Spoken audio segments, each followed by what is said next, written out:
हरि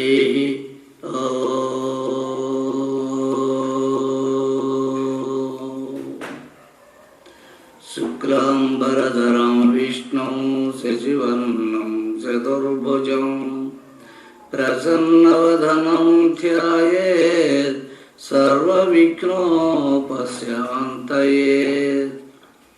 गुरुर्ब्रह्मा गुरुर्विष्णु गुरुर्देवो महेश्वरः गुरुर्साक्षात् परब्रह्म तस्मै श्री गुरवे नमः। శ్రీ గీతాచార్య స్వాముల వారి గీతోపన్యాసములలో ఇది 3వ అధ్యాయము కర్మయోగం. ద్వితీయాధ్యాయమున సాంఖ్యయోగముకు బ్రహ్మతత్వం ఉపదేశించిన తర్వాత 3వ అధ్యాయమున కర్మయోగమును ఉపదేశించుటలో గొప్ప భావము కలదు.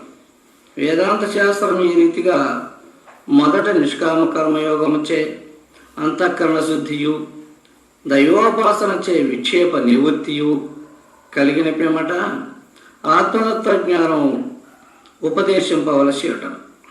ఏలన మనస్సులో మల విక్షేప ఆవరణాత్మకములకు 3 దోషములు కలవు. ఇది పై చెప్పిన 3 విధములచే తొలగింపవలసి ఉండను. అట్లు చేయక బ్రహ్మతత్వం అనే ద్వితీయాధ్యాయమును ఉపదేశించుటచే వేదాంత బోధక పరంపర పరాక్రమమునకు విరుద్ధముగా ఉండను. మొదటి అధ్యాయం గీత యొక్క పీఠికే విడిచే అచ్చట ధర్మోపదేశము కలిగి ఉండాలి లేదు, కానీ అది మొదటి భాగమనియే చెప్పవచ్చును. అయితే త్రికాల జ్ఞానవేత్తయు సర్వజ్ఞుడునకు భగవంతుడు తెలియక ఇట్టు చేసినది కాదు. ఆత్మ యొక్క నిత్యత్వము అమృతత్వము తెలుసుకుని మరల దేహముల గురించిన భ్రాంతి కలుగదు. జ్ఞానమందు సుస్థిరత కలిగిన పిమ్మటనే కర్మయోగము ఆచరించుటకు శక్తి కలుగునని తలంచియే భగవంతుడు అలాగున చేయటకు కారణం. ఇందువల్ల జ్ఞానము కలిగేలాగున ముందుగా ప్రయత్నించుకున్న తర్వాత కర్మయోగమందు ప్రవర్తించినచో అతనికి దుఃఖము కలుగదు. ఈ సత్యంపై ఆధారపడియే పూర్వకాలమున గురుకుల బ్రహ్మచర్యం అవలంబించి జ్ఞానం కలిగిన తర్వాత ఇష్టముండు వారు గృహస్థాశ్రమం అవలంబించవచ్చునని ఏర్పరిచిన రహస్యం. ఇట్టి పద్ధతి కాలక్రమమున నశించిపోయినందుచే బాల్యకాలము నుండి జీవితాంతము వరకు దుఃఖసాగరములో మునుగుడుకు కారణమగుచున్నది. బ్రహ్మచర్యాశ్రమమున ఆత్మజ్ఞాన సుఖము ఎరిగిన వాడు ఒకవేళ విషయ సంస్కార వాసన బలమును జయింపజాలకపోయినను కొంతకాలము గృహస్థాశ్రమములో ఉండిన విషయవాసన క్షయమును కలుగుటతోడనే మరల వానప్రస్థమునకు వెళ్ళుట అభిలాష జనించను. ఇది పూర్వ ఋషి సాంప్రదాయం. క్షీరము పాలవస్థలో కానీ పెరుగవస్థలో కానీ చేతి నుండి నీటిలో పడిపోయిన ఏలాగున ఎత్తుటకు సాధ్యము కాదో, పెరుగును తరిచి నవనీతము ఏర్పరిచిన అది నీటిలో పడిన ఏలాగున జలముతో కలియదో వేరయ్యుండునో అలాగున మొదటనే ఆత్మతత్వము కలిగిన పిమ్మట సంసారములో పడినను చెడడు. తన స్వరూప జ్ఞానమునకు ఆవరణము కలుగదు. కనుగనే సాంఖ్యయోగం ఉపదేశించిన తర్వాత కర్మయోగమును ఉపదేశించుటకు కారణమైనది. ఈ విషయమే సాంఖ్యయోగ ప్రారంభంలో చెప్పినది చూడదగు. 2వ అధ్యాయమున జ్ఞానయోగం యొక్క మహిమను ఉపదేశించిన శ్రీకృష్ణ భగవానులు మరలా ఈ 3వ అధ్యాయమున కర్మయోగమును ఉపదేశించుటకు కారణమేమని సందేహం కలుగువాడై పై విధముగా అర్జునుడు అడిగెను. స్వధర్మయుక్తము కర్మ చేయుటచే జ్ఞానమునకు పునాది గట్టిపడును. జీవులు వారి సంస్కార భేదములచే అనేక తరగతులుగా ఉన్నారు. అంతఃకరణ శుద్ధి కలిగిన వారికి జ్ఞానయోగమును, అంతఃకరణ శుద్ధి కలుగని వారికి నిష్కామ కర్మయోగము ఉండవలె. సోమరులు దేహముతో ఫలాపేక్ష రహితముగా సత్కర్మ చేయకపోయినను అంతఃకరణములో సంస్కార వాసనలుండు వరకు మనస్సు మాత్రం ప్రపంచములో సంచరించుచున్నారు. బాహ్యాభ్యంతరముల రెండును శుద్ధములుగా ఉండవలే, అప్పుడే నిష్కళంకుడగును. అట్టి నిర్మలాత్ముడే శుద్ధాత్మను దర్శింపగలుగును. అట్టి నిష్కామ కర్మయోగము చే నిర్మలుడగును. విరోచనమునకు ఔషధము తీసుకుని వానికి కడుపులో గల దుర్మలము బహిర్గతమగు వరకు అణిచిపెట్ట చూచిన ఎంత సంకటకరమో, దుర్మలములన్నీ బహిర్గతములైనచో ఎంత శాంతియో, అలాగున హృదయములో గల దోషములను అణిచిపెట్టి సాధువేషము వేసి కూర్చుండిన ఆత్మశాంతి కలుగదు. కనుక మనసులో దోషము నశించే వరకు సత్కర్మలు పరమేశ్వర అర్పణ బుద్ధితో చేయించు తపోధ్యానములు కలిగి ఉండవలేదు. కర్మఫలములపై ఏమాత్రము ఆసక్తి లేక ఏ విధమైన కర్మలు కూడా వదలరాదు. ఇందువల్ల చిత్త నైర్మల్యము తొలగును. ఇప్పుడు లోకములో అనేకులు సాధువులై ఉన్నారు. వారల్లో చక్కని ఆచరణ కలిగిన వారు ఎంత సుఖులై ఉన్నారు. ఏ సత్కర్మమును అనుష్ఠానమును చేయని వారు భోజనాదులకైనా దొరకక సంకటపడుతున్నారు. వీరు ఈ లోకములోను పరలోకములోను దుఃఖితులయ్యే ఉందరు. కర్మ మంచిదైనను చెడ్డదైనను ఫలమును కలుగు చేయను, లేక పరలోకములో అనుభవించవలసి ఉండను. అట్టుగానిచో మరుజన్మమైన ఎత్తవలసి ఉండను. కానీ ఏ కర్మయో చేయకూడదని కొందరు చెప్పుదరు. అది శాస్త్రజ్ఞానము లేని మోక్షమని భగవానులు ఉపదేశించి ఉన్నారు. ఫలాశక్తితో చేసిన కర్మమే బంధమును కలుగు చేయను. పరప్రాణుల మేలు కొరకు గాని ఈశ్వర ప్రీతి కొరకు గాని ఏ ఫలాపేక్ష ఉంచక చేసేది కర్మముచే బంధము కలుగదు. అంతేకాక ఆత్మశుద్ధిని కలుగజేసి మోక్షమన కరాత కలుగు చేయను. అయితే తన బ్రహ్మనిష్ఠకు ప్రతిబంధములైన కర్మని చేయవలైన కానీ ఎల్లప్పుడూ బ్రహ్మనిష్ట ఎందుండవలసి ఉండిన అంతఃకరణములో కలిగిన సంస్కారము నశించవలేను. యజ్ఞమనగా పై చెప్పిన ఈశ్వరారాధనము పరప్రాణుల కొరకు చేయను ఉపకారము ఆత్మధ్యానమును అగుచున్నది. 1 దేవయజ్ఞం, 2 ఋషి యజ్ఞం, 3 పితృయజ్ఞం, 4 మనుష్య యజ్ఞం, 5 భూత యజ్ఞములను పంచమహాయజ్ఞములని తెలియదగను. దైవ కార్యమును చేయక భుజించేవాడు కృతజ్ఞుడగును. వాయువు, వర్షము, సూర్యరశ్మి, భూమి మొదలగు వారిని మన కొసంగి విజ్ఞానమిచ్చి రక్షించడు. ఆ సర్వేశ్వరుని మరో వచన మరోని వాడు కృతజ్ఞుడు అనబడును.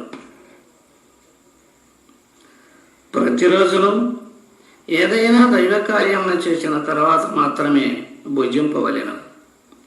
జనులు ఎంత జాగరూకతతో ప్రవర్తించినను 5 విధములకు పాపములు వచ్చుచునే ఉండును. 1 దంచుట, 2 నూరుట, 3 పొయ్యి మంట వేయుట, 4 జలము ఉపయోగపరచుట, 5 ఊడ్చుట. ఈ 5 పాపములు అనివార్యములు. మరలా దున్నుట, చెట్టు నరకుట, పారతో చెక్కుట, ఎరువు తోరుట, బండి కట్టుట మొదలగునవి కూడా హింసలో చేరినవి. ఈ 5ంటికి ప్రాయశ్చిత్తములు: 1 బ్రహ్మయజ్ఞం, వేదోపనిషద్ గీతాది పఠనములు, ప్రణవాది మంత్ర జపములు. 2 పితృయజ్ఞము, పిండ తర్పణాదులచే పితృదేవతలను తృప్తిపరచుట లేక మాతాపితృలను సంరక్షించుట. 3 దేవయజ్ఞం, దేవతారాధన, అగ్నిహోత్రములు. 4 భూతయజ్ఞం, శనక వాయుసాది ప్రాణులకు అన్నమిడుట. 5 అతిథి యజ్ఞం, అతిథులకును బ్రహ్మచారులకును యుతులకును భోజనం పెట్టుటయు, రోగులకు దరిద్రులకు కవడం పెట్టుటయు అగును. పై చెప్పిన 5 విధములకు దోషములు ఈ పంచయజ్ఞముల వలన నివృత్తి అగును. గవర్నమెంట్ వారికి కట్టవలసిన పన్ను కట్టినచో ఆ భూమి ఎల్లప్పుడూ మనకుండను. కట్టనిచో జప్తు చేసి వేలంపాడి అమ్మునట్లు పై యజ్ఞములు చేయని వారి ధనము, యశస్సు, విద్య, జ్ఞానము క్రమముగా నశించను. అంతేకాదు వాడు దేవతలకు రుణస్థుడగుచున్నాడు. ప్రజల అభివృద్ధి కొరకు సత్కర్మ చేయనివాడు పాపజీవి అనియు, వాడు వ్యర్థముగా జీవించుచున్నాడనియు, ఈశ్వర నిర్మితముగు ఈ జగచ్చక్రమునకు అనగా ప్రజాభివృద్ధికి తోడ్పడని వాడొకటి చేతను, ఇంద్రియములలో రమించు వాడొకటి చేతను ఆత్మారాముడు కాజాలుడనియు తెలియవలేను. వాడు వ్యర్థ జీవుడు మాత్రమే కాదు, ఆత్మను అనర్థమర్చిన వాడు కూడా ఎవరు. ఇట్టి ఆత్మానంద భరితునకు మాత్రము ఏ కర్మమును చేయ విధి లేదు. చేసినచో తప్పును లేదు, అనగా బంధమును లేదు. ఈ రెండింటిలో తనకు బంధమోక్షములు లేనప్పటికీ చేటి చే లోకమునకు మేలు కలుగుచుండను. అయితే కృతకృత్యుడైన పిమ్మటచనే కృతార్థుడగును. కృతకృత్యుడనగా తాను చేయవలసిన కృత్యములన్నింటినీ కొంచెమైన లోపము లేక సంపూర్ణముగా చేసినవాడు. ముముక్షువులలో 3 తరగతులు కలవు. 1 జిజ్ఞాసువు, 2 సాధకుడు, 3 ఆరూఢుడు. వీరు విద్యార్థి, ఉద్యోగి, పెన్షనర్ అను వాళ్లకు సమానులు.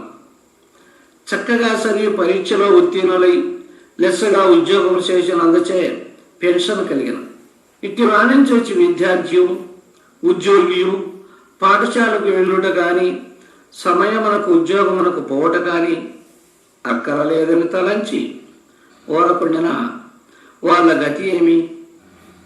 అలాగున ఆరూఢుడు చిరకాలము నుండి బ్రహ్మ విద్యను అభ్యసించి అనుష్ఠానం చేసి ఇప్పుడు జీవన్ముక్తుడు అయినాడు. అట్టి ముక్తాత్మని చూసి జిజ్ఞాసును సాధకుడును సరిగా అనుష్ఠానము చేయనచో పెద్ద జీవులగుదురు. కొందరు పెన్షన్ తీసుకొని ఆరోగ్యం కలిగి ఉండినా మళ్ళా ఏదైనా ఉద్యోగంలో ప్రవేశించరు. దానివల్ల వచ్చు ధనమును స్వజనులకు కానీ ధర్మార్థముగా పరులకు కానీ వినియోగపరచెదరు. అలాగున జీవన్ముక్తిని పొందిన వారంలో కొందరు ముముక్షుల కొరకు ధర్మకార్యములు జ్ఞానబోధలు చేయుచుందరు. జీవన్ముక్తులకు చేయవలనని విధి ఉండకూడదు. జనకుడు మొదలగు వారిని నిరూపించుటకు కారణమేమనగా వారు క్షత్రియులు, అర్జునుడు క్షత్రియుడు. వారు నిష్కామకర్మయోగ పరులయ్యుండి బ్రహ్మ విచారము చేయుట చేయ ముక్తులయ్యి. అధిశబ్దము చేత అశ్వపతి, అంబరీషుడు, భగీరథుడు, అజాతశత్రువు మొదలైన వారిని గ్రహించదగినది. మరియు రాజ్యమును భరించుచుండిన మోక్షము కలుగునా అని సందేహము కలుగునేమని తలంచి రాజ్యపాలనము నిష్కామ బుద్ధితో చేసి బ్రహ్మ విచారం చేసి ముక్తి పొందిన వాళ్ళ పేర్లను నిరూపించడమైంది. జనకుడు, శ్రీ వరిష్ఠ, యాజ్ఞవల్క్య, పంచశిఖ, అష్టావక్ర మొదలగు మహర్షుల వలన బ్రహ్మ విచారము, ఆత్మచింతన, తపస్సులు చేసినట్టు ప్రమాణములు కలవు. శ్రేష్ఠ పురుషుని ఆచరణ చూచియే ఇతర జనులు కూడా ఆచరించరు. కావున ఉత్తముడు తనకు అనుష్ఠానము అవసరం లేనప్పటికీ ఇతరుల కొరకైనా అనుష్ఠించవలేను. లోకోద్ధారకులై జన్మించేవారు పుట్టినప్పటి నుండి దేహం వీడు వరకు లోకము ఎలాగున తరించునో అట్టి కార్యమనే సదా చేయుచుందరు. జీవన్ముక్తులలో తరించేవారనియు తరింప చేయవారనియు ఇరు తెగల వారు కలరు. తరింపజేయవాడు తాను ఇదివరలో తరించిన వాడై ఇతరుల తరింపజేయుట కొరకు ఈశ్వరాజ్ఞ చేతనో మహర్షుల ఆదేశము చేతనో లేక సుసంకల్పము చేతనో జన్మమెత్తను. వీరు దివ్య పురుషులు. వీరు మనోమయ శక్తియు వర్తనమును సామాన్య బ్రహ్మనిష్ఠుల కన్నా విలక్షణమై ఉండును. అదే దానికి గుర్తు. ప్రపంచోద్ధారణమే వీరి జీవితాదర్శమై ఉండును. దైవాంశములో పుట్టిన వారు భగవంతుడు వంటి ప్రవృత్తి కలిగి ఉందరు. కావున జీవన్ముక్తులైనను లోకోద్ధారకమును చేయుచుందరు. జీవన్ముక్తులు చేయవలసినది ఏమీ లేనప్పటికీ వారిని చూచి భక్తులు ప్రవర్తింతురుగాన అట్టి భక్తుల ఆత్మజ్ఞానాభివృద్ధి కొరకు సత్కర్మములు చేయుచుందరు. దైవాజ్ఞ చేత కానీ దైవాంశములో కానీ జన్మమెత్తిన వారైనచో అధ్యయనము సత్కర్మ మొదలైన వారిని నిందించుతుంది. ఆసక్తి లేకుండా ఎట్లు చేయగలమని సందేహం అనేకులకు కలదు. కానీ దానికి సమాధానం, ఇప్పుడు లోకములో కొందరు ఆత్మజ్ఞానం కలిగియో లేకయో కొంత వేదాంత వాక్యములు నేర్చుకొని సత్కర్మలను చేయవారిని ఆక్షేపించరు. ఒకవేళ తమకు ఆత్మజ్ఞానం కలిగి ఉండినచో తమ వలె ఇతరుల విషయ విరక్తియు ఆత్మశుద్ధియు కలిగి ఉండకపోవటయు కారణము తెలుసుకోవాలి. కారణం లేక కార్యం ఎప్పటికైనా ఉండదు. అందువల్ల ఈ జనులకు నిర్విషయ స్థితి కలుగక పోవటకును తనకు కలిగి ఉండుటకును కారణం ఆలోచింపవలేదు. ఈ విషయమై జన్మాంతరములో చేసిన అనుష్ఠాన విషయం చేతనే తనకు కలిగి ఉండవచ్చునని నిశ్చయించుకుని కలుగున వారికి కలుగుటకు కారణముకు అనుష్ఠాన విశేషము ఉపదేశింపవలేను. లేనిచో రోగము లేనివాడు రోగము గలవానితో మీకు ఔషధ పథ్యములు అవసరము లేదని చెప్పినచో ఆ రోగి గతి ఏమగునో అతని గతిను ఎలాగునని ఉండను. ఆత్మ త్రిగుణరహితమై స్వయం ప్రకాశ జ్ఞాన రూపమై ఉండునను బోధము గలవాడు తనకు గలుగుచుండు సత్వ రజస్తమో గుణములు ఉండటి చేతనే కర్తృత్వాభిమానం కలుగుటకు కారణమని తలంచి వానిని రహితమనొచ్చు ప్రయత్నించను. అట్టివాడు బద్ధుడు కాడు. శ్రీకృష్ణ భగవానుని ఈ అగాధ భావము ఎరగవలెను. ఈశ్వరార్పణ బుద్ధితో సత్కర్మ ఆచరింపనిచో సంసారంలో ఉన్నవారికి ఎట్లు ఆత్మశాంతి కలుగును. ఇంతేకాక వారు సర్వసంగ పరిత్యాగులై ఏకాంతమన నిర్విషయ స్థితిలో ఉండి బ్రహ్మచింతన చేయగలరా? కావున నిర్విషయ స్థితి కలుగు వరకు పరమేశ్వరార్పణ బుద్ధితో కర్మను చేయొచ్చు. బ్రహ్మ విచారం కూడా చేయుటయే ఉత్తమ ధర్మమగను. ఈశ్వరాజ్ఞను శిరసావహించి పరమేశ్వరార్పిత మనసుతో కర్మను చేయవాడు బంధమునందడు. అనేకులకు ఒక్క సందేహం కలదు.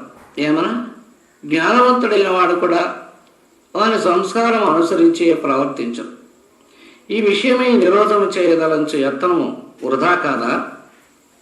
అటులైన అనగా జ్ఞానవంతుడే తన స్వభావము అనుసరించి ప్రవర్తింప ఎత్తినిచ్చుచుండగా అజ్ఞానులు తన స్వభావమును ఎట్లు మార్చుకొనగలరు?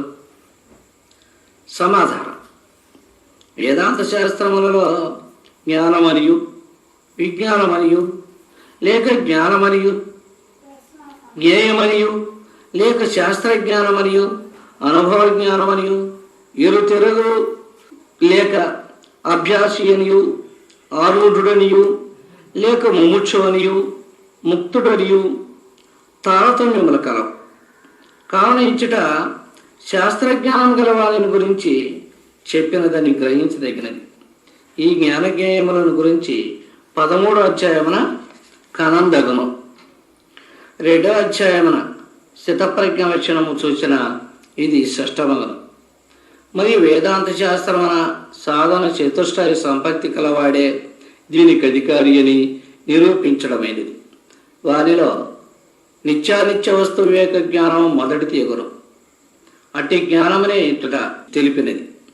ఇంకా ఇహముత్తరార్థ ఫలభోగ విరాగము సమాధి షట్క సంపత్తి ముముక్షత్వము కూడా కలుగునప్పుడే బ్రహ్మ విద్యా విచారణకు అర్హుడగునని ఉంటున్నది కదా.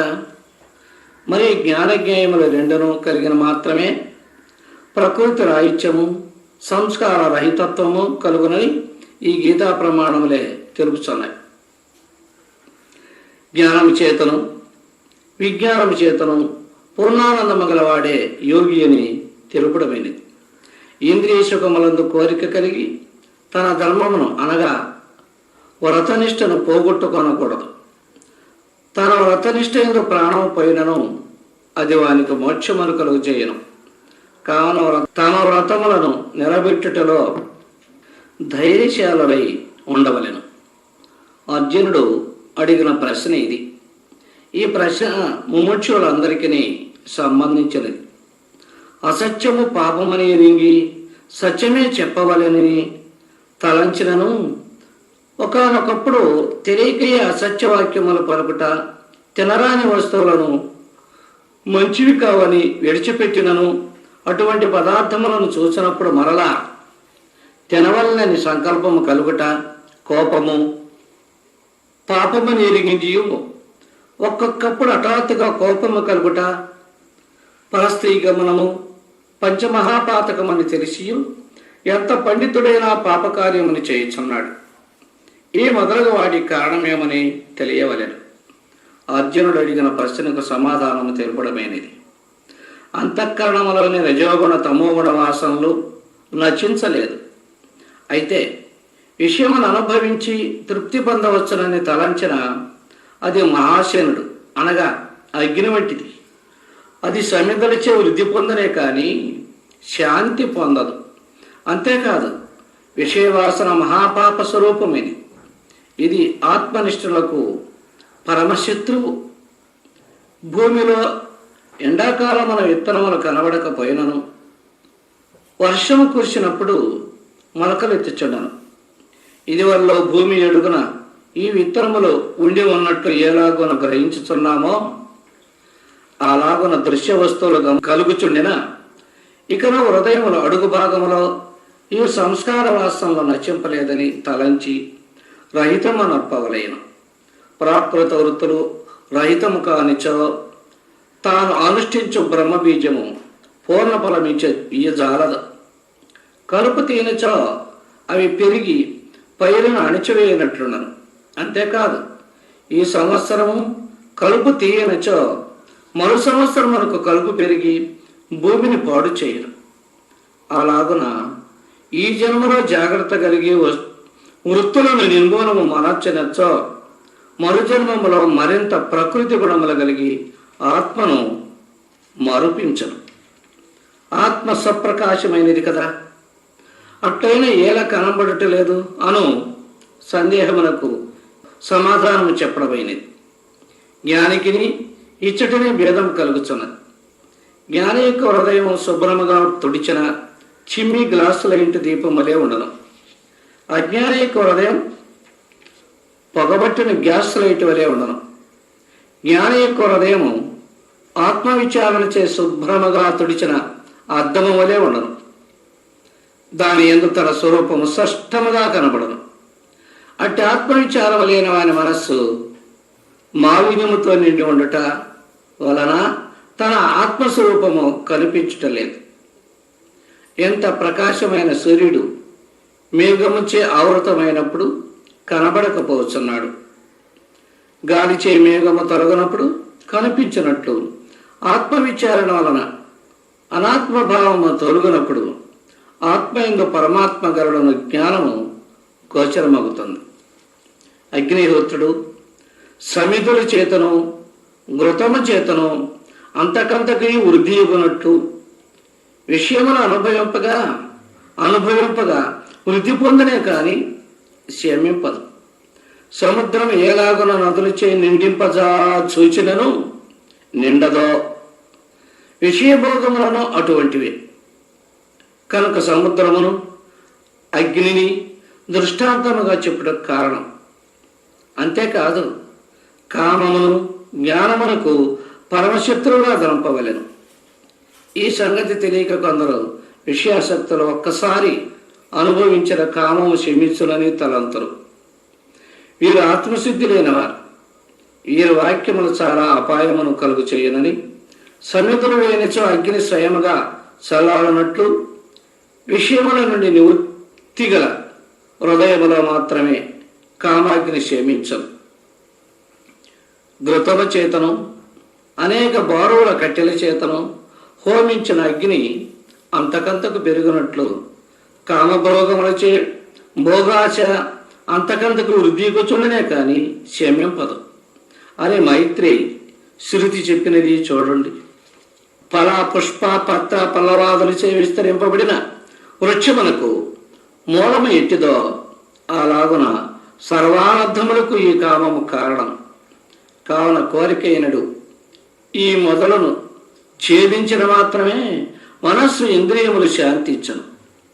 అంతేకాక ఈ కోరిక ఆత్మదృష్టిలో నిలవనీయక జ్ఞానమును మరుగుపరిచి దృశ్యమును ప్రకాశింపజేయుచుండడం. కోరిక పాపస్వరూపం ఒకటి చేతను, అది జ్ఞానమును విజ్ఞానమును సహా నశింపజేయనది ఒకటి చేతను. దానిని ప్రయత్నపూర్వకముగా అయినను త్యజింపుము. అన్ని విధములైన కోరికలు విడనాడుట. ధ్యానకాలములో దేహమును, కర్మేంద్రియములను, జ్ఞానేంద్రియములను, మనస్సును, బుద్ధిని ఇది కాదు ఇది కాదని వదలించుచు బుద్ధికి సాక్షి అయి సప్రకాశమయ్యుండ ఆత్మీయ తానని దృఢ నిశ్చయము చేసుకొనవలేను. అట్టి తుర్యాత్మయందు నిలకడ కలిగిన మాత్రమే ఇంద్రియ నిగ్రహము కలుగును. అట్లు కానిచో ఆసనములచే దేహమును, పంచముద్రలచే ఇంద్రియములను, ప్రాణాయామంచే మనస్సును, ధ్యానముచే బుద్ధిని స్వాధీనపరప సూచనను మనోజయము కలుగదు. ఒక రైలు ఇంజను వెళ్ళినప్పుడు పెట్టెలను చక్రములను పట్టి నిలుపచూచిన ఎట్లు సాధ్యము కాదో, ఇంజన్ యొక్క మరణ త్రిప్పిన తక్షణమే రైలు ఎట్లు ఆగిపోవనో అలాగున ఏ ఆత్మ చైతన్యము మూల అవిద్యతో సంబంధపడి బుద్ధి, మనస్సు, ఇంద్రియములు, దేహము ప్రవర్తించుతున్నదో అట్టి మూల విద్యను విడిచిన మాత్రమే ఆత్మయందు నిలకడ కలదు. అట్టుగాక తపస్సు చే శరీరమును శుష్కింపజేసినను, ఇంద్రియములను చెలింపాక నిలిపినను, మనస్సుచే దీనిని చింతింపక ఉండినప్పటికీ బుద్ధిచే ధ్యానించుచుండినను ఇంద్రియ నిగ్రహము కలుగదు. ఇంటివాడెంత వృద్ధుడైనను శరీరేంద్రియములను ఎంత శుష్కింప చేసినను నిగ్రహము కలుగదు. ఈ ప్రవృత్తులన్నీ పెద్ద యంత్రాలయంలో మూలచక్రమునకు తగిలించియుండు పట్ట తిరుగునప్పుడు ఉపచక్రములను పట్టి నిలుపజూచిన అసాధ్యపు పనియే ఇగును. ప్రధాన చక్రంతో సంబంధింపబడిన పట్టను తొలగించిన ఆ క్షణములోనే యంత్రాలయం అంతయు స్తంభించిపోవనట్లు బుద్ధికి పరమగు ఆత్మ తానని నిశ్చయించి అనాత్మ రూపముగు బుద్ధ్యాదులను తొలగించిన మాత్రమనే ఇంద్రియములన్నీ నిగ్రహము కలుగును. పై చెప్పినవన్నీ సహాయపడను. ఇట్టి ఆత్మబోధము కలవాడు ఇంద్రియ సౌష్ఠము కలిగి యవనవస్థుడై ఉండినను అతని ఇంద్రియములన్నీ స్తంభించిపోవను. కర్మయోగం ఉపదేశించి కట్టకడకు జ్ఞేయమగు బ్రహ్మములో చేరుటకు లేక కలియుటకు తగిన పరమార్థమంతయు భగవానుడిచట ఉపదేశింపబడింది. ఇది దేహ వేదాంతం యొక్క పరమసారం. కఠోపనిషత్తు ఉపదేశించినది చూడండి. దీని అర్థము నిరూపించినది అని తెలియగలరు. కాష్టాసాపరాగతి అదే నిశ్చయక పరాకాష్ట అనియు అదే సర్వోత్కృష్టము మోక్షమనియు తెలుపడమేని. అది శివము, అమృతము, ఆనందము, అద్వైతము, కర్మయోగమని చెప్పుడిచే ఇట్టి నిష్కామ కర్మయోగము శుద్ధముగా ఆచరించిన పరమాత్మైక్య జ్ఞానము కలుగును. నిష్కామ కర్మయోగము లెస్సగా ఆచరించిన అది ఆత్మజ్ఞానములోనికి తీసుకుని వెళ్ళను. ఇప్పుడు 3వ అధ్యాయంలో సారాంశము చెప్పబడుతున్నది. 3వ అధ్యాయంలో కర్మయోగమున జ్ఞానకర్మలను గురించి చెప్పుతున్నాడు.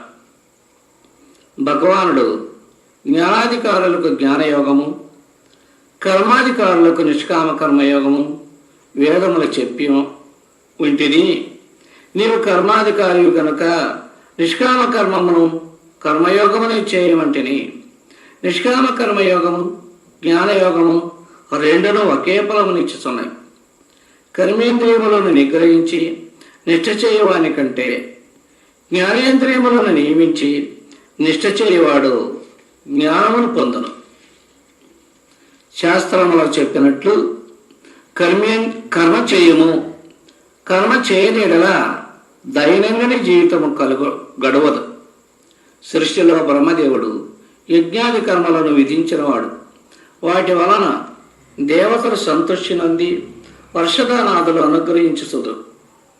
ఇటు మీరు పరస్పర ప్రేమచే పరమ శ్రేయస్సును మోక్షమును పొందుదు. ఇంకను దేవతలు యజ్ఞముల చేత ఆరాధితులై మీకు కావలసిన వాంఛిత భోగములను ఇచ్చెదరు. అన్నము దేవతలకు నివేదించక తినువాడు పాపియే. సజ్జనులు యజ్ఞశేషమును భుజింతరు. ప్రతినిత్యము దేవునికి నివేదించినది యజ్ఞశేషం. అన్నము నుండి శరీరం ఉత్పన్నమగుచున్నది. అన్నము మేఘము నుండి, మేఘము యజ్ఞము నుండి, యజ్ఞము హోమాది కర్మల వలన ఉత్పన్నమగుచున్నది. కర్మము వేదముల వలన, వేదము పరమాత్మ నుండి సముద్భూతము కనుక పాత ఎవడు ఈశ్వరు నుండి నిర్మితమైన కర్మచక్రమును అనుసరించక ఉండనో అతడు పాపి. అతని జీవితం వ్యర్థం. ఈ కర్మలు అజ్ఞానియులు వారి కొరకే చెప్పబడినవి. కానీ ఎవడు ఆత్మయందే ప్రీతిని, తృప్తిని, సంతృప్తిని కనుచున్నాడో అట్టి ఆత్మజ్ఞానికి ఈ జగత్తున కర్మ చేయటం వలన ప్రయోజనం లేదు. పుణ్యము లేదు, చేయకపోయిన పాపము లేదు. అతనికి ఆ బ్రహ్మస్తంభ పర్యంతరము ఏ ప్రాణికి ఆశ్రయింపవలసిన పని లేదు. ఆత్మరతి యొక్క జ్ఞానికే కర్మ ప్రయోజనం లేదు. తదితరులకు అందరికీ ఉన్నది కనుక నీవు జ్ఞానివి కాదు. నీవు తప్పక కర్మ చేయవలసినదే. కోరిక లేక కర్మ వనొచ్చు మనుష్యుడు నిశ్చయముగా ముక్తిని పొందగలడు. జనకుడు ఉన్నవారు కర్మచేతనే ముక్తి పొందినవారు. నీవు జ్ఞానివైనను లోకులు నిన్ను చూచి స్వధర్మమును చేయుట కొరకు నీవు తప్పక కర్మ చేయవలే. శ్రేష్ఠ జనులు వేణిని ప్రామాణికంగా చేయుదురో సాధారణ జనులు దానిని అనుసరించదు. ఈ విషయముల దృష్టాంతము నేనే. పార్థ, ముల్లోకములలో నాకు కావలసినది ఏదీ లేదు. అయినను లోకోద్ధరణ కొరకై నేను సర్వదా కర్మ చేసినే ఉన్నాను. నేను కర్మ చేయకున్నా జనులు నా మార్గమనే అనుసరించరు, కావున చెడిపోయిదరు. పార్థ, అజ్ఞానులు ఆసక్తులై కర్మ ఎట్టు చేయుదురో జ్ఞానులు అనాసక్తులై కర్మ చేయుదురు. ఆత్మ అకర్త అని చెప్పి అజ్ఞానులను కర్మహీనులను చేయకూడదు. వారు ఈ కారణం వలన ఉభయపరుషులగుదరు. జ్ఞానికి కూడా కర్మము కర్తవ్యమైన భేదమేమి అందువల ప్రకృతి తన గుణములను అనుసరించి నానా విధమున ప్రవర్తించుచున్నది. కానీ అహంకార విమూఢ చిత్తుడు నేను కర్తనని భావించుచున్నాడు. విజ్ఞుడు నేను కర్తన కానని, ఆత్మ అసంగుడని గ్రహించి కర్తృత్వాభిమానమును వదులుకున్నను. ప్రకృతి గుణముల చేత భ్రాంతులకు వారు ఇంద్రియ వ్యాపారములందు ఆసక్తులగుచున్నారు. ఇట్లు తత్వవేత్త కూడా కర్మ చేస్తున్నాడు. నీవు తత్వవేత్తవు కావు. కావున సమస్త కర్మలు నాకు అర్పించి నిష్కాముడవై శోకశూన్యుడవై యుద్ధమనర్పము. ఏ మానవులు శ్రద్ధాసూయ రహితులై నా ఈ మతమును సర్వదా అనుష్ఠించుచుందరో బంధము నుండి ముక్తులగుదు. నా మతమును నిందించేవారు పరమార్థ భ్రష్టులను గ్రహింపము. అయినా అందరూ నువ్వు చెప్పినట్లు ఎందుకు చేయకున్నారందువా? జ్ఞాని కూడా తన ప్రకృతిని అనుసరించుచున్నాడు. అజ్ఞానుల మాట ఏమందరు? ప్రకృతియే బలీయము. నేను గాని మరి ఒకరు గాని శాసించిన లాభమేమి? ప్రకృతికి అధీనమే అయితే ఇక శాస్త్ర లాభమేమి అనగా ఇంద్రియ విషయమున ఆసక్తి, ప్రతికూల విషయమున వల దేశము ఉంది కనుక వానికి వశము కావాలని శాస్త్రము చెప్పుతున్నది. కృష్ణ, మనుష్యుడు తనకిష్టం లేకున్నాను ఎవరి చేతను ప్రేరేపింపబడి బలాత్కారముగా పాపం చేయుచున్నాడో దీనికి కారకులెవరు అని అడుగగా, దీనికి కారణం రజోగుణము వలన కలిగిన కామం, క్రోధము కూడా ఇదియే. దీనిని శత్రువని గ్రహింపము. ఈ కామం చేత వివేక బుద్ధి కప్పబడి ఉన్నది. కావున జ్ఞానికి ఇది నిత్య శత్రువు. ఇంద్రియములు, మనస్సు, బుద్ధి కామమునకు ఆశ్రయములు. కావున జ్ఞానమును పాడు చేయు, కామమును వదిలిపెట్టము. వీటి అన్నింటికంటే ద్రష్టయుగ ఆత్మను తెలుసుకొని దుర్జయముకు కామమును జయింపము. కావున దీనిని తెలుసుకున్నట్టుకు జ్ఞానమే ముఖ్య సాధనమని తెలిపాను. ఈ 3వ అధ్యాయమునకు ప్రశ్నలు, సమాధానములు. ప్రశ్న: పూర్వము భగవానుడు జనులు తరించుటకు ఎన్ని మార్గములను బోధించను? అవి ఏవి? 2 మార్గములను బోధించను.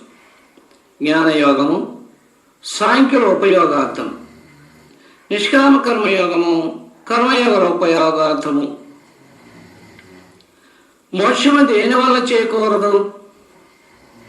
చిత్తశుద్ధి కొరకై కర్మాచరణ చేయకపోవడం చే కానీ, బాహ్య సన్యాసం మాత్రమే చే కానీ మోక్షము లభింపదు. మిథ్యాచారం అనగా ఏమి? ఇంద్రియములను మాత్రం అణిచిపెట్టి మనస్సుతో ముల్లోకములందును సంచరించుట, విషయములను స్మరించుట మిథ్యాచారము, దంభాచారము అవుతుంది. కర్మయోగమును ఎట్లు శీలించవలెను? ఇంద్రియములను నిగ్రహించి అట్టి నియమితేంద్రియములచే అసక్త బుద్ధితో కర్మయోగమును శీలించవలెను. ఎట్టి కర్మ చేయవలెను? శాస్త్రనీతముకు కర్మ చేయవలెను. కర్మ చేయనట్లయితే కలుగు హాని ఏమి? అత్తడి చిత్తశుద్ధి కలుగదు. చిత్తశుద్ధి లేనిచో జ్ఞానం అంకురింపదు. జ్ఞానము లేనిచో మోక్షము సిద్ధింపదు. అయితే ఎట్టి కర్మ బంధనమును కలుగు చేయదు. యజ్ఞము కొరకైన భగవత్ప్రీతికరమైన పరోపకారార్థమైన కర్మ బంధనమును కలుగు చేయదు. దానిని సంగరహితముగా, ఫలాపేక్ష లేక నిష్కామంగా ఆచరించవలెను. బ్రహ్మదేవుడు ప్రజలను సృష్టించినప్పుడు వారితో సహా మరి వేనిని సృష్టించెను? యజ్ఞములను, సత్కార్యములను, దైవకార్యములను. యజ్ఞములు, సత్కార్యములు, దైవకార్యముల వలన ప్రయోజనం ఏమిటి? అవి జీవుని ఆధ్యాత్మిక అభివృద్ధిని కలుగు చేయను. కామధేను చంద్రమన అతని కోరికలను, శాంతి సుఖములను, మోక్షమును నెరవేర్చను. పరమశ్రేయమగు మోక్షమెట్టు లభించను? యజ్ఞము, సత్కర్మల ద్వారా భగవంతుని లేక దేవతలను ఆరాధించుడిచే క్రమముగా చిత్తశుద్ధి కలుగును. దానిచే జ్ఞానము ఆవిర్భవించును. అట్టి జ్ఞానం వల్ల మోక్షము లభించను. యజ్ఞశేషమును భుజించు వారికి కలుగు ఫలితం ఏమిటి? వారు సర్వపాపముల నుండి విముక్తులగుదురు. శ్రాద్ధము కొరకు భుజించు వారికి కలుగు ఫలితమేమి? వారు పాపమునే పొందుదురు, పాపరూపులే ఎగుదురు. కర్మయోగమును కూర్చున్న విధి ఎవరికి లేదు. ఆత్మారాములు, ఆత్మతృప్తులు, ఆత్మ సంతుష్టులకు మహనీయులకు కర్మమును కూర్చున్న విధి లేదు. కర్మను ఏ ప్రకారం ఆచరింపవలెనో అసక్తముగా, నిష్కామముగా ఆచరించవలెను. శాస్త్రవిహితములకు కర్మలని ఆచరింపవలెను. నిష్కామముగా, శాస్త్రనీతముగా కర్మలను ఆచరించిన కలుగు ఫలితం ఏమిటి? అట్లా ఆచరించినచో మనుషుడు సాక్షాత్ పరమపదము మోక్షమనే పడయను. కర్మయోగము చేయి ఇది వరకు ఎవరైనాను మోక్షమును పడసిరా? పడచినచో వారెవరు? పడసిరి వారే జనకాది చక్రవర్తులు మున్నగవారు. ప్రపంచంలో సమస్త కర్మలు దేనిచే చేయబడుచున్నాయి? ప్రకృతి జన్యముల గుణములచే చేయబడుచున్నాయి. అహంకారము గల మనుషుడు ఏమని తలంచుతున్నాడు? తానే కర్తనని తలంచుతున్నాడు. తత్వవేత్త కర్మలందు ఎట్లు ప్రవర్తించును? ఆత్మానాత్మ వివేకము కలవాడబడిచే అతడు ఆయా గుణములు ఆయా కార్యములను ప్రవర్తించుతున్నవే కానీ ఆత్మయోగ తానేమీ చేయటలేదని నిశ్చయించి కార్యములందు సంఘవర్జితుడై మెలగును. ప్రకృతి గుణములకు దాసులై వర్తించు కర్మసంగులు ఎట్టివారు? అల్పజ్ఞులు మందమతులు. అల్పజ్ఞులు మందమతులను జ్ఞానులు ఏమి చేయవలెను? వారి బుద్ధిని చెడగొట్టకుండా స్వకీయ ఉత్తమాచరణ ద్వారా వారిని క్రమముగా తమ దారికి తీసుకుని రావలెను. భగవానుడు బోధించిన ఈ పరమాత్మ తత్వమును అనుసరింపని వారికి, ద్వేషించు వారికి కలుగు దుర్గతులు ఏవియో వివరించి చెప్పండి. బుద్ధిగా జ్ఞానం లేకుండాట 1, 2 బుద్ధి చెడిపోవట, 3 సంస్కార కోపములను నశించిపోవట. ఇంద్రియముల స్వభావం ఏమి? విషయములందు రాగమో ద్వేషమో కలిగి ఉండుట. మోక్షాపేక్ష గలవాడు ఆచరించవలసిన విధానమేమి? రాగద్వేషములకు లోబడక పురుష ప్రయత్నం వచ్చే వాటిని జయించి వేయవలెను. అవి మనుజులకు ప్రబల శత్రువులు. స్వధర్మ పరధర్మములలో ఏది శ్రేష్టమైనది? కష్టముగా తోచినను స్వధర్మమే మేలైనది, సుఖముగా తోచినను పరధర్మము భయానకమైనది. దేని ప్రేరణ చేయి జీవుడు తాను వలదనుకునేను పాపము చేయుచున్నాడు? కోరిక యొక్క ప్రేరణ చేతనే చేయుచున్నాడు. కామం ఎట్టిది? అది ఎంత అనుభవించినను తృప్తి నొందని 1. 2 మహాపాపజనకమైనది. 3 జీవనకు ప్రబల శత్రువు. 4 జ్ఞానికి నిజ శత్రువు. 5 జ్ఞాన విజ్ఞానములను నాశమనొచ్చున్నది. ఆత్మజ్ఞానం దేనిచే కప్పబడుచున్నది? కామముల చేత. కామమునకు ఆశ్రయం లేవి? ఇంద్రియములు, మనస్సు, బుద్ధి. వీనిచే అది జ్ఞానమును కప్పివచ్చి జీవుని అజ్ఞానమును పడదొరచున్నవి. పరమార్థరంగమున సాధకుడు మొట్టమొదటి ఏమి చేయవలెను? ఇంద్రియములను నిగ్రహించవలెను. ఇంద్రియములను నిగ్రహించిన కలుగు లాభమేమి? కామము తొలగును. ఆత్మ యొక్క స్థానమున శక్తిని నిరూపించుము. దేహమునకు పైన ఇంద్రియములు, ఇంద్రియములకు పైన మనస్సు, మనస్సులకు పైన బుద్ధి, బుద్ధికి పైన ఆత్మ కలదు. ఇవి ఒకదానికంటే మరి ఒకటి ఉత్తరోత్తర శ్రేష్టములై చెప్పుచున్నాయి. కామమును జయించుటకు ఉపాయమేమి? బుద్ధి కంటే పై స్థానమునున్న సాక్షి ఆత్మను తెలుసుకొని అచ్చోట నిలకడం పొందినచో కామము పలాయనము చిత్తగించగలదు. ఈ 3వ అధ్యాయ ప్రశ్నోత్తరములు సంపూర్ణం. ఇకన 3వ అధ్యాయ ఫలము చెప్పబడుతున్నది. పూర్వము జనస్థానమున నగరమున జడుడును బ్రాహ్మణుడు ఉన్నాడు. అతడు తన జాతికి తగిన ఆచారములను పరిచయించి విషయలోనుడై తనాశాపరుడై వ్యాపార నిమిత్తము ఉత్తర దిశకు జని అటనుడి తిరిగి వచ్చుచుండగా మార్గమధ్యములో ఒక వృక్షము కింద చోరులు అతనిని సంపితిరి. పాపాప్తుడగుడిచే మరణానంతరం అతడు పిశాచ రూపమును పొందినాడు. కొంతకాలానికి ధర్మాత్ముడైన అతని కుమారుడు తండ్రికి ఉత్తర క్రియలు జరుపుటకై కాశీనగరమునకు పోవచ్చు.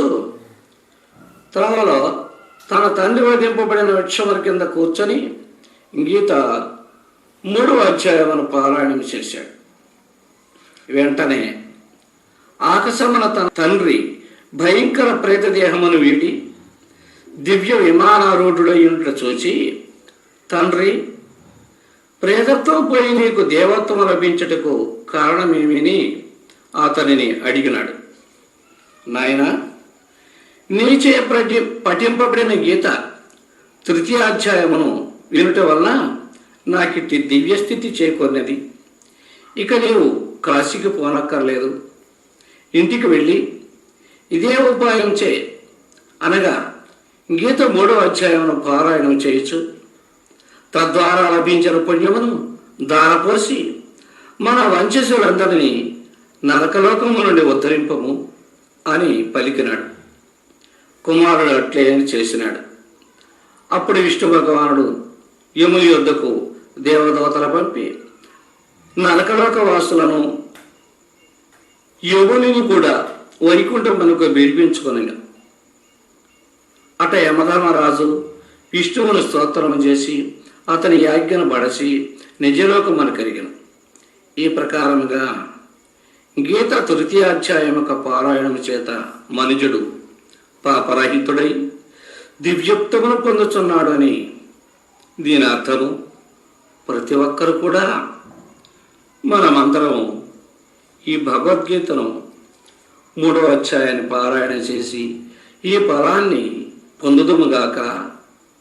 శ్రీమద్ భగవద్గీత 3వ అధ్యాయం సంపూర్ణ ఫలము పాపరాహిత్యము, ప్రేతత్వ విముక్తి కలుగునని చెప్పబడినది.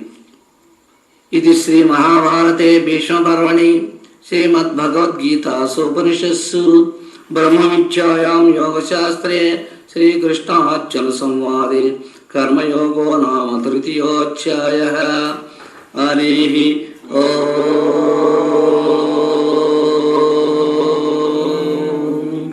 శాంతి శాంతి శాంతి. హరి ఓం. దత్సతు. సర్వం శ్రీకృష్ణార్పణమస్తు.